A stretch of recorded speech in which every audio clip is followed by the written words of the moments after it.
ওহ! কি হয়েছে? আমার তেয়াং কান্না করছে। কান্না করো না তে। আমার কাছে এসো। আমি ওদেরকে ছেড়ে দেব। এখানে এসো।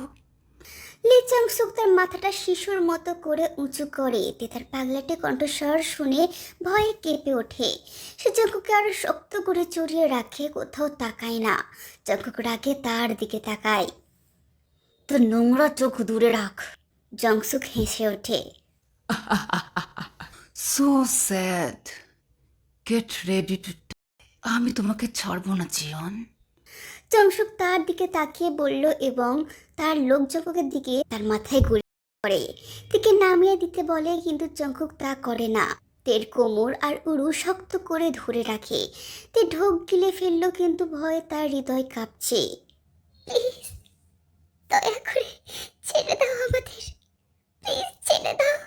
তে অশ্রুসিক্ত চোখে তাকে অনুরোধ করে, তার দিকে তাকায়। জংসুক যান্ত্রিকভাবে তের দিকে তাকিয়ে হাসে, কিন্তু তে যেভাবে জংসুককে অনুরোধ করছে তা জঙ্কুকের পছন্দ হয়নি। ওকে অনুরোধ করুন অ্যাঞ্জেল, আমি তোমার কিচ্ছু হতে দেব না, জংকুক তেকে মৃদু স্বরে বলে। জংসুক মুচকি হেসে রাগের সুরে বলে, নাও ইনাফ। তে, আমি ওকে মেরে ফেলবো আর তোমাকে পাবো। জংসুক যখন তের নাম নেয়, জংকুক রেগে জিভ দিয়ে ভিতরের গালে খোঁচা দেয়। লি এগিয়ে আসে। এখন লি, জংসুক আর জংকুক মুখোমুখি। তে, এখানে দেখো প্রিন্সেস। লি ভয়ঙ্কর হেসে তাকে মিষ্টি গলায় ডাকলো, কিন্তু সেই কণ্ঠস্বর কেবল থেকে কাঁপুনি তুলে দিল। তোর যা করার আমার সাথে কর, ওকে ওই নামে ডাকবি না। জঙ্কুক কথার সাথে কিরমির করে ওঠে। লি জংসুক জঙ্কুকে উপেক্ষা করে শুধু তের দিকে তাকিয়ে থাকে, কিন্তু তে তাকে উত্তর না দেওয়ার সে রেগে যায়। আমি বললাম আমার দিকে দেখো তে। জংসুক চিৎকার করে বলে এবং তে জঙ্কুকে চেপে ধরে জোরে কান্না করে ওঠে। আমার ধৈর্যের পরীক্ষা নিও না, আমি তোমাকে জীবন্ত পুড়িয়ে ফেলবো। জঙ্কুক বিষ মিশ্রিত কণ্ঠে তাকে বলল, এবং লি তার প্রভাবশালী কণ্ঠস্বর শুনে চোখ চকচক করে ওঠে। তার সামনের লোকটি একজন শয়তান, যার কোনো দয়া নেই। কিন্তু তুমি আমার কোনো উপায় রাখোনি জিয়ন। এই বলে লি তার বন্ধু জঙ্কুকের দিকে তাক করলো। আমি তোমাকে মেরে ফেলতে চাচ্ছি, আর তুমি এখন আমার দিকে তাকিয়ে হাসছো জিয়ন। জংসুক ফিসফিস করে বলে। জঙ্কুকের মুখে আরো গভীর হাসি ফুটে ওঠে। গো আহেড, ফেলো আমাকে। তে নিঃশ্বাস আটকে যায়, সব পুরুষের চোখ বড় বড় হয়ে যায়। তে ধীরে ধীরে তার চোখ দিয়ে জঙ্কুকের দিকে তাকায়। প্রশস্ত সুন্দর চোখ স্ফটিকের মতো অশ্রুতে চকচক করছে। তার হাত কাঁপছে, ঠোঁট কাঁপছে এবং মাথা নাড়িয়ে বলছে যে তাকে কিছু না করতে নিষেধ করছে। জঙ্কুক শুধু হাসে এবং তে নরম হাতে তার মুখ আরো চেপে ধরে চুমু করে। লে নিথর দিয়ে দিকে তাকে মুচকি হাসে জঙ্কুক। তাকে এভাবে দেখে তার শিরায় গর্বে ঢেউ ওঠে। লিটা নিথর অবস্থা থেকে বেরিয়ে আসে। জঙ্কুক হেসে ওঠে এবং রাগান্বিত চোখে বলে, টাইম ওভার। হঠাৎ সবাই একাধিক গুলির শব্দ শুনতে পায় এবং একে একে লির পুরুষের প্রাণহীন দেহটি মাটিতে লুটিয়ে পড়ে। লি জংশুকের চোখ বড় বড় করে তাকায়, কিন্তু মনে হলো যেন কোনো এক ঝড় এসে 1 সেকেন্ডের মধ্যে লোকজনকে ফেলে দিল। এখন শুধু একা লি মাঝখানে দাঁড়িয়ে, চোখ বড় বড় করে। জঙ্কুক তাকিয়ে দেখলো কাই অন্ধকার জায়গা থেকে জঙ্কুকের পুরুষদের সাথে ঝড়ের গতিতে তাদের দিকে আসছে। কি হলো লি? জঙ্কুক হেসে তাকে উপহাস করলো, তার গালে আদর করলো, যখন সে অনুভব করলো তার দেবদূত তার হাতে কাঁপছে। ইউ ফক, আমি তোমাকে ছাড়বো না। লি চিৎকার করে রেগে চাপ দিতে যাচ্ছিল, কিন্তু তার আগেই কায় দ্রুত পদক্ষেপ নেয় এবং বাহুতে গুলি করে। লি ব্যথায় চিৎকার করে ওঠে এবং বন্দুকটি হাত থেকে পড়ে যায়। নামজন দৌড়ে গিয়ে লির বন্দুকটি তুলে তার দিকে তাকায়। জঙ্কুক ধীরে ধীরে সাবধানে থেকে তার পায়ের উপর দাঁড় করায়। দুটো লেডি গার্ডকে ইশারা করে তাকে ধরে রাখার জন্য। চোখে জল নিয়ে তার দিকে তাকালো, কিন্তু জঙ্কুক তার মুখ চেপে ধরলো, বুড়ো আঙুল দিয়ে তার চোখের জল মুছিয়ে দিল। আমি আসছি, এখানে অপেক্ষা করো। হুম। জঙ্কুক ফিসফিস করে বলে চলে যেতে চাইলো, কিন্তু তে দ্রুত তার শার্টটি ধরে রাখলো। তার নিষ্পাপ অশ্রুসিক্ত চোখ দেখে জঙ্কুক তার ঠোঁট কামড়ে ধরে শক্ত করে জড়িয়ে ধরলো। সে আলতো করে তার পিঠে আদর করে বিড়বিড় করে বলে, আমি এখানে আছি, চিন্তা করো না। জঙ্কুক হাসতে হাসতে লির দিকে এগিয়ে যায় এবং তার সামনে দাঁড়ায়।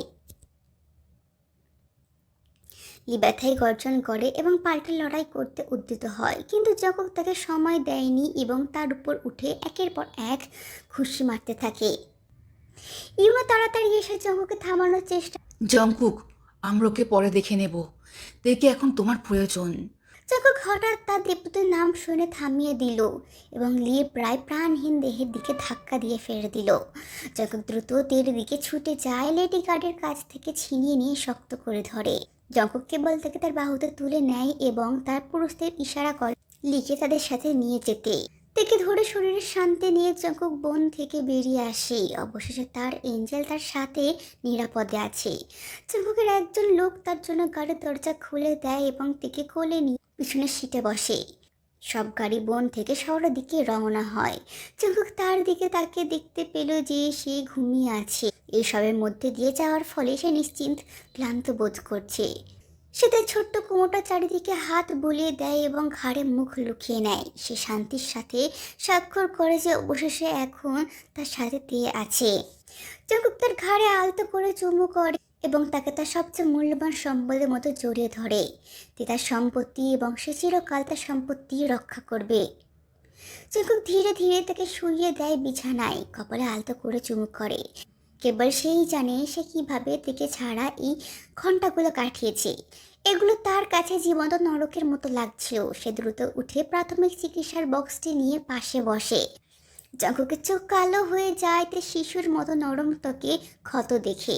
সে মলম নিয়ে তার ঠোঁটের কাছে লাগায়, যেখানে থাপ্পড়ের কারণে তার ঠোঁটের কোণটি সামান্য রক্তাক্ত। তার গালে হাতের ছাপ দেখে তার চোখ বন্ধ করে রাগে জোরে শ্বাস ফেলে। সে গভীর নিঃশ্বাস নিয়ে চোখ খুলল এবং তের পায়ের দিকে এগিয়ে গেল। সে তার পায়ের দিকে ঝুঁকে পড়ে ক্ষতস্থানে চুমু করে, তারপর সেখানে মলম লাগায় এবং বক্সটি টেবিলের উপর রাখে। জঙ্কুক থেকে কম্বলের নিচে জড়িয়ে ফেললো এবং তার কালো চোখে তার দিকে তাকিয়ে রইল। ফাইনালি, তোমাকে ছাড়া আমি মরে যাচ্ছিলাম। তুমি এখন আমার শ্বাস প্রশ্বাসের কারণ দেহে। কখনো আমার দৃষ্টির বাইরে যেও না, আমি মরে যাব। আমি তোমাকে ভালোবাসি, আমি তোমাকে অনেক ভালোবাসি। জঙ্কুক তার দুর্বল কণ্ঠে ফিসফিস করে বলল এবং তার আকুল চোখে তার দিকে তাকিয়ে কপালে চুমু করে। সে তার ঠোঁট দুটো সেখানে চেপে ধরল এবং অবশেষে তার চোখ থেকে এক ফোঁটা অশ্রু গড়িয়ে তার মুখে পড়ল। মাঝরাতে অন্ধকার চোখ থেকে একের পর এক অশ্রু গড়িয়ে পড়ে, কিন্তু সে তার কাছে একমাত্র তেই গুরুত্বপূর্ণ। সে তা চিন্তা করে না। সে তার আসন্ন অশ্রু থামাতে ঠোঁট কামড়ায়, কিন্তু কেবল এই ভেবে সে থামাতে পারেনি যে যদি সে তাকে হারিয়ে ফেলতো, যদি তার দেবদূতের কিছু হয়ে যেত, তবে সেও শেষ হয়ে যেত। যখন তার এঞ্জেল তার কাছে নেই তো জঙ্কুকও নেই। তে থাকে তো তার গোটা দুনিয়া, তে নেই তো কিছুই নেই। I am sorry. আমি তোমাকে প্রতিশ্রুতি দিয়েছিলাম আমি আমার জীবন দিয়ে তোমাকে রক্ষা করব। শুধু আমাকে কখনো ছেড়ে যেও না। তার অশ্রুতের কপাল থেকে নরম আপেলের মতো গালে ভেসে আসে। জঙ্কুক শেষবারের মতো তার কপালে চুমু করে এবং তার দু হাতে তাকে চেপে ধরে রাখে। সে তার প্রেমময় চোখে তার দিকে তাকিয়ে তার হাতে আলতো করে চুমু করে। সে কেবল তার সারা জীবন তের দিকে তাকিয়ে এভাবে কাটিয়ে দিতে পারবে। আর এখন শুধু এইটুকুই, সে অপেক্ষা করতে পারছে না।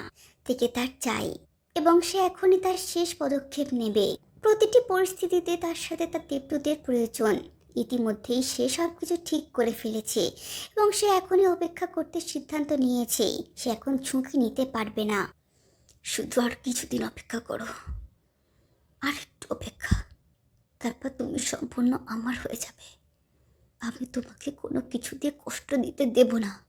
যখন ফিসফিস করে তার হাত দুটো আদর করে কান্না করতে করতে তার দিকে তাকিয়ে হাসে। সে আলতো করে কম্বলের নিচে থেকে জড়িয়ে ধরলো এবং বিছানা থেকে উঠে দরজাটি আলতো করে বন্ধ করে ঘর থেকে বেরিয়ে গেল। যখন লিভিং রুমে ঢুকে দেখলো নামজন ইউনো সেখানে বসে আছে। সে স্বাক্ষর করে পাশে বসে। জিয়ানকে এখন ঠিক আছে? হ্যাঁ, সে এখন ঘুমাচ্ছে। সে ঠান্ডা গলায় বলল আস্তে আস্তে। নামজন স্বস্তিতে স্বাক্ষর করে হালকা করে হাসে, কিন্তু ভুরু কুচকে দেখলো যে জঙ্কুকের মুখটি তখনও আবেগশূন্য, প্রাণহীন। তার চোখ থেকে বিপজ্জনক আভা বের হচ্ছে। তার চোয়াল কেমন শক্ত হয়ে আটকে আছে, তার শিরাগুলো স্পষ্ট দেখা যাচ্ছে। সে এখন কোথায়? জঙ্কুক তার দাঁত কিরমির করে নামজন গভীর নিঃশ্বাস নেয়। বেসমেন্ট। কেউ তাকে স্পর্শ করবে না, আমি নিজেই তাকে দেখব। সে তার ঠান্ডা বিপজ্জন্য কণ্ঠস্বর এবং রাগে ভারী নিঃশ্বাস নিয়ে বলল। তার ফোন বেজে উঠলে নীরবতা ভেঙে যায়। ফোনটি হাতে নিয়ে দেখে তের মা। জঙ্কুক ফোনটা ধরে অভ্যর্থনা জানায়। Hello aunty. জঙ্কুক, তুই কেমন আছে? জঙ্কুক একটু হাসে আর বলে সে ঠিক আছে। বাছা, আমি এদিকে কল করছি কিন্তু তার ফোন বন্ধ বলছে। সে ঠিক আছে? আমি তার জন্য খুব চিন্তিত। তুমি কি জানো সে কোথায়? আন্টি, সে ঠিক আছে, আমার সাথে আছে। ফোনে চার্জ না থাকায় বন্ধ ছিল, আর সে আজ রাতে আমার সাথেই থাকবে। এটা কি আপনার জন্য ঠিক আছে? সে চাচ্ছিল না যে যিশু টেনশন করুক, তাই সে এটা বলল এবং অনুমতি চাইল। উপাস থেকে মিসেস কিম স্বস্তির স্বাক্ষর করে। ঈশ্বরের ধন্যবাদ। আমি খুব চিন্তিত ছিলাম। তো ওখানে থাকলে কোনো অসুবিধা নেই। কিছু চিন্তা করো না, নিজেদের যত্ন নিও। জঙ্কুক তাকে বিদায় জানালো এবং গভীর নিঃশ্বাস ফেললো। জঙ্কুক উঠে দাঁড়ায়। যাওয়ার আগে রাতে ডিনার করে যেও। আমি কালকে লির সাথে দেখা করব। আমি এখন তের সাথে থাকতে চাই। জঙ্কুক তাদেরকে বলল এবং দাসীদের তাদের জন্য খাবার তৈরি করার নির্দেশ দিল। সেখান থেকে চলে গেল। জঙ্কুক তার ঘরে ঢুকে টি শার্ট আর সোয়েট প্যান্ট পরে শাওয়ারের জন্য যায়। কিছুক্ষণ পর সে কোমরে টাওয়াল জড়িয়ে তোয়ালে দিয়ে চুল মুছতে মুছতে বেরিয়ে আসে। তার প্রশস্ত শরীরের উপর করা ট্যাটুগুলো জীবন্ত লাগতে শুরু করে। তার হাত নড়াচড়া করার সাথে তার শিরা উপশিরায় আঁকা ট্যাটু করা বাহু ফুলে ওঠে। জঙ্কুকের দৃষ্টি তের দিকে গেল এবং সে দ্রুত তোয়ালেটি মাটিতে ফেলে দিল এবং তেকে যখন চোখ খুলতে দেখলো তখন সে তার দিকে ছুটে গেল। সে তার দেবদূতের পাশে বসে ধীরে ধীরে তার গালে আদর করে তার দিকে ভালোবাসার দৃষ্টিতে তাকায়। তে ধীরে ধীরে চোখ খুলে কিছুক্ষণের জন্য পলক ফেললো। সে ঘরের আশেপাশে তাকালো এবং তার চোখ আটকে গেল সবচেয়ে ঘনিষ্ঠ সুন্দর চোখের দিকে। কিন্তু জঙ্কুককে এমন অবস্থায় দেখিয়ে এক ঝটকায় পিছনে উঠে পড়ল। চোখ বড় বড় করে তাকায় তার দিকে। জঙ্কুক তাকে এক টানে নিজের সাথে মিশিয়ে নেয়। জঙ্কুকের ঠান্ডা শরীরের সাথে তার গরম দেহে ঠান্ডায় আবেশ ছুটে যায়। তার চোখ থেকে জল গড়িয়ে পড়ে। জঙ্কুক তা মুছে দেয়। কেঁদো না, এখন সব শেষ। তুমি আমার সাথে আছো এঞ্জেল। সব ভুলে যাও, তোমার সাথে যা ঘটেছে। সে তাকে শান্ত করার জন্য আস্তে আস্তে সান্ত্বনা দেয়, যদিও তার নিচের হৃদয় কাঁপছে এবং সে জোরে চিৎকার করতে চাইছে এবং তার দেবদূতের কান্না দেখে সব কিছু ধ্বংস করে দিতে চাইছে। আমি খুব ভয় পাচ্ছি। আমি জানি না তুমি যদি না আসতে তাহলে আমার সাথে কি হতো। আমি তোমার কিছু হতে দেব না। যতক্ষণ আমি এখানে আছি কেউ তোমাকে কিচ্ছু করতে পারবে না। তুমি আমার জীবন, এবং আমি কি আমার জীবনের সাথে কিছু হতে দিতে পারি? তারা একে অপরকে নীরব আলিঙ্গনে মেতে ওঠে। তাদের মধ্যে কোনো কথা নেই, শুধু একে অপরের হৃদয়ের প্রশস্ত স্পন্দন ও প্রশান্তি শুনতে পায়। পরের দিন সকালে প্রেমিক প্রেমিকাকে স্বাগত জানায় সূর্যের উজ্জ্বল রশ্মি, যা এখন তাদের জাগিয়ে তোলার আশায় ঘরে প্রবেশ করেছে। জঙ্কুক তার ঘুমের মধ্যে আলোড়ন তোলে এবং ধীরে ধীরে তার ঘুমন্ত চোখ খুলে দেয়। সে তার বুকের উপর ভারী অনুভব করে এবং তাকিয়ে দেখলো তার দেবদূত তার উপরে আক্ষরিক অর্থে সুন্দরভাবে ঘুমাচ্ছে। জঙ্কুক তার দিকে তাকিয়ে মুচকি হাসিয়ে তার কানের পিছনে তার দেবদূতের চুলগুলো টেনে দেয়। খুব সুন্দর। জঙ্কুক নিজের সাথে ফিসফিস করে এবং একরকম হতবাক হয়ে তের দিকে তাকিয়ে থাকে। তার চোখ তের পুরো মুখে ঘুরিয়ে ঘুরিয়ে তার হৃদয়কে তৃপ্ত করে। সে যখন দেখলো কিভাবে তের চোখ খুলতে শুরু করেছে এবং ঘুম থেকে মুক্তি পেতে চোখ ঘষতে শুরু করেছে, তার পাথর হৃদয়টি স্নেহপূর্ণ আচরণে গলে যাচ্ছে। সে তার নড়াচড়া থামিয়ে উপরের দিকে তাকাতে দেখলো জঙ্কুক তার দিকে তাকিয়ে মৃদু হাসছে। চোখ ঘষো না, ব্যথা পাবে। জঙ্কুক মৃদুভাবে ফিসফিসে বলে। কাল হাত ঘষে। তে লজ্জায় নিজের দিকে তাকিয়ে মাথা নাড়ালো। ঠিক তখনই তার অবস্থা লক্ষ্য করলো। সে দেখলো সে জঙ্কুকের উপরে শুয়ে আছে। সে উঠতে যাচ্ছিল কিন্তু জঙ্কুক তার কোমর শক্ত করে ধরে তাকে থামাতে চাইলো। তে দ্রুত হৃদস্পন্দন নিয়ে লম্বা চোখের পাপড়ি দিয়ে জঙ্কুকের দিকে তাকাই। উঠি? এভাবে থাকো। জঙ্কুক মুখের উপর ফিসফিসে বলল দিয়ে তার ঠোঁট কামড়ে অন্যদিকে তাকালো তীব্র দৃষ্টি এড়াতে। জঙ্কুক যখন দেখলো যে তে তার ঠোঁট কামড়াচ্ছে তখন তার চোখ কালো হয়ে গেল। সে কল্পনা করতে থাকে যখন সে একই ঠোঁট তার হবে এবং সে পাপি ঠোঁট জোড়া যার জন্য জঙ্কুক পাগল।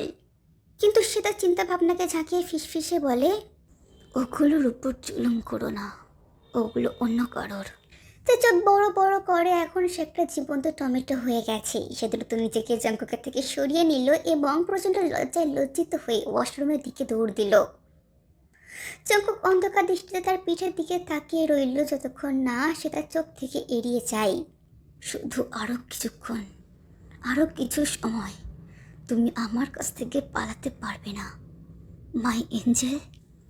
তে আর জঙ্কুক দুজনে নিচে নেমে ডাইনিং রুমে নাস্তার জন্য আসে। পরিচারিকা তাদের খাবার পরিবেশন করে এবং দুজনেই একে অপরের সাথে হাসতে হাসতে খেতে থাকে। নাস্তা খাওয়ার পর তে জঙ্কুকের সাথে কিছুক্ষণ কাটিয়ে বাড়ি যেতে চায় কারণ তার মাকে অবশ্য সে মিস করছে। যদিও জঙ্কুকের এটা পছন্দ হয়নি তবুও সে রাজি হয়ে যায়, কিন্তু সে মনে মনে বলছিল কিছুক্ষণের জন্য, তারপরে কেউ তাকে থামাতে পারবে না। রাত হয়ে গেছে এবং জঙ্কুক তার লোকদেরকে নিয়ে কোম্পানি থেকে বেরিয়ে যায় ঠান্ডা মুখে। সে তার ফোন বের করে কারোকে কল করে, আমি আসছি। সে এই বলে ফোনটা কেটে দিল। সে তার গাড়ি মাফিয়ার ঘাঁটির প্রসাদের দিকে নিয়ে যায় এবং ভিতরে পা রাখে ঠিক তখনই তা দেহ রক্ষীরা তার জন্য বিশাল ধাতব গেট খুলে দেয়। জঙ্কুক ভয়ঙ্কর মুখের আভা নিয়ে হাঁটছে। তার মুখ থেকে যে অন্ধকার আভা ভেসে আসছে তা যে কাউকে ভয়তে কাঁপতে বাধ্য করবে। তার আভা শক্তি সমৃদ্ধি এবং অন্ধকারে চিৎকার করছে। সে পুরো কালো রঙের পোশাক পরে এসছে। এতে অবাক হওয়ার কিছু নেই যে সে কালো রং পছন্দ করে। সে বেসমেন্টের দিকে এগিয়ে গেল, তার লোকেরা সেখানে দাঁড়িয়ে আছে। ভিতরে আছে।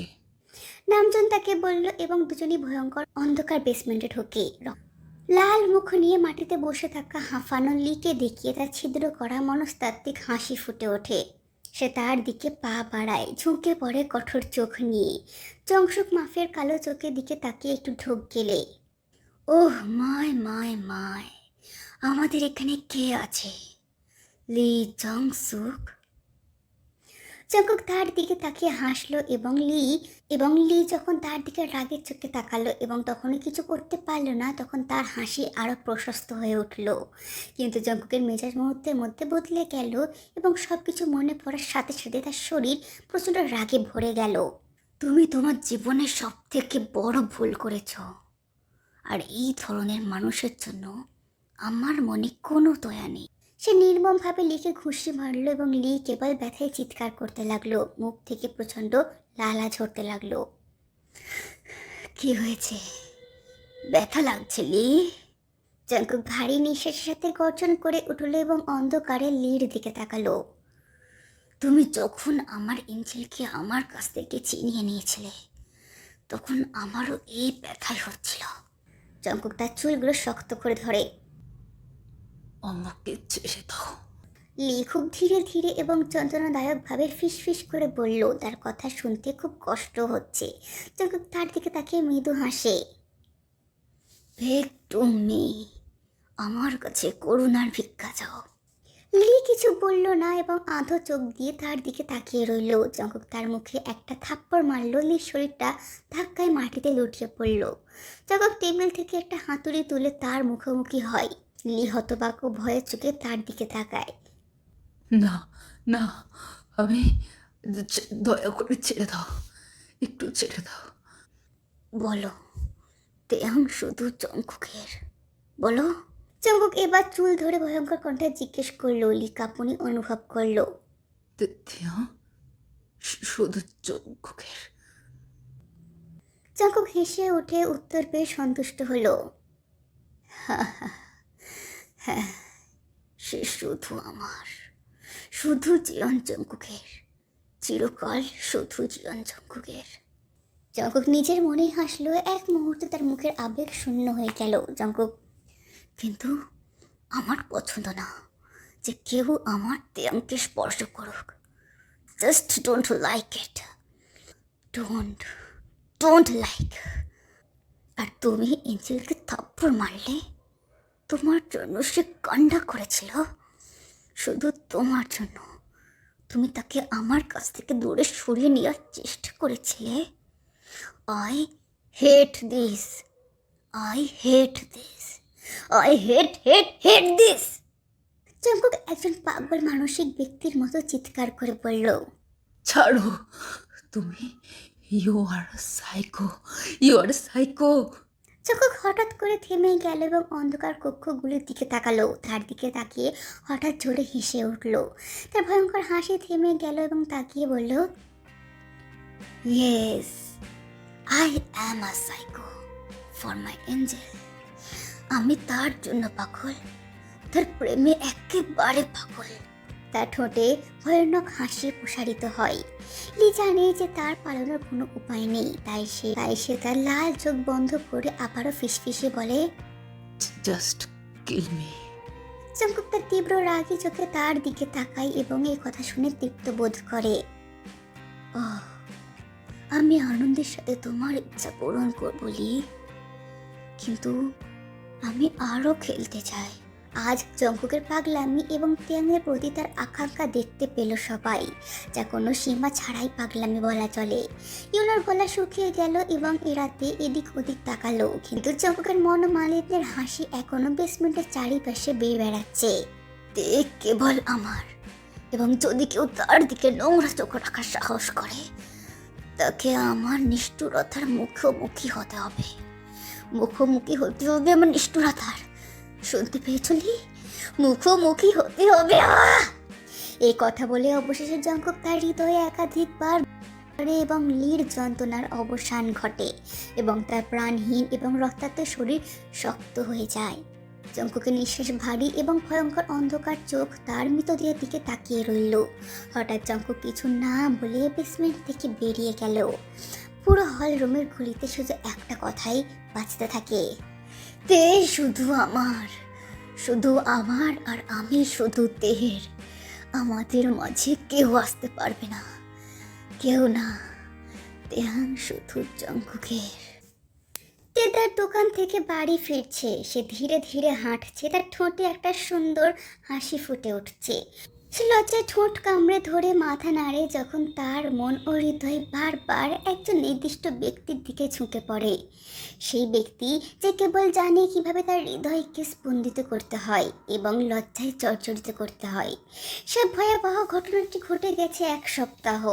সে সপ্তাহে থেকে জঙ্কুক এবং তার ঘনিষ্ঠতা অনেক বেশি হয়ে গেছে। সবসময় ফোনে একে অপরের সাথে কথা বলে এবং সম্ভব হলে জঙ্কুক মাঝে মাঝে তার দোকানে আসে। চোখ বন্ধ করে আকাশের দিকে তাকিয়ে এক মনে ইচ্ছে করে, ওকে পৃথিবীর সব সুখ দাও। সে ধীরে ধীরে চোখ খুলে দ্বিতীয়বারের জন্য স্বপ্নময় আকাশের দিকে তাকায়, যা সূর্যের আলোর কিরণে হালকা কমলা রং ঢেকে গেছে। সে জানে যে জঙ্কুকের জীবন অন্ধকার এবং একাকিত্বে ভরা। জঙ্কুকের চোখে সে তার হতাশা দেখেছিল, তা দেখে তার হৃদয় কাঁপতে থাকে যে মাফিয়া তাকে কতটা চায়। তাই সে নিজেকে প্রতিশ্রুতি দিয়েছে যে সে জঙ্কুকের প্রাপ্য সুখ এবং স্নেহ দেবে। সে অপরিসীম ভালোবাসা যা জঙ্কুকের প্রাপ্য।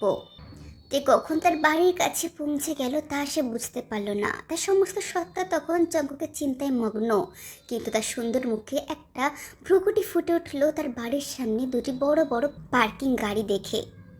সে দ্রুত বাড়ির দিকে হেঁটে গেল। দরজা খুলে তার মাকে ডাকতে ডাকতে বসার ঘরের দিকে এগিয়ে গেল। মা, আমি ফিরে এসেছি।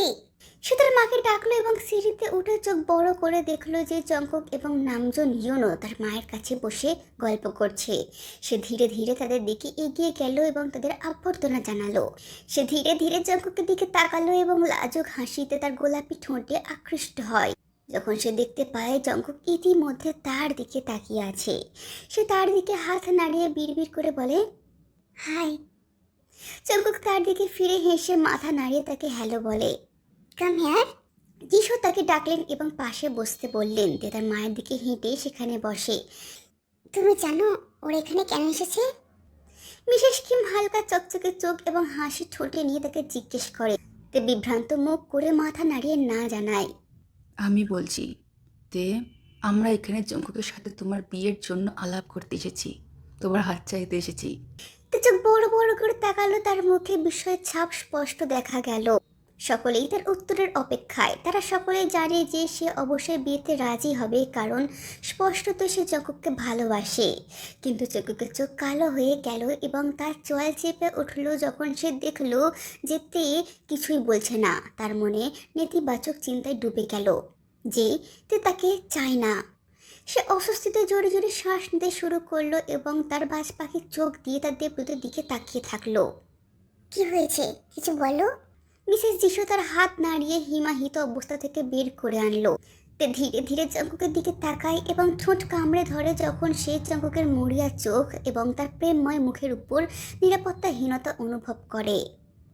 মা, আমি বিয়ের জন্য হঠাৎ খবর পেয়ে আমি অবাক হয়ে গেছিলাম।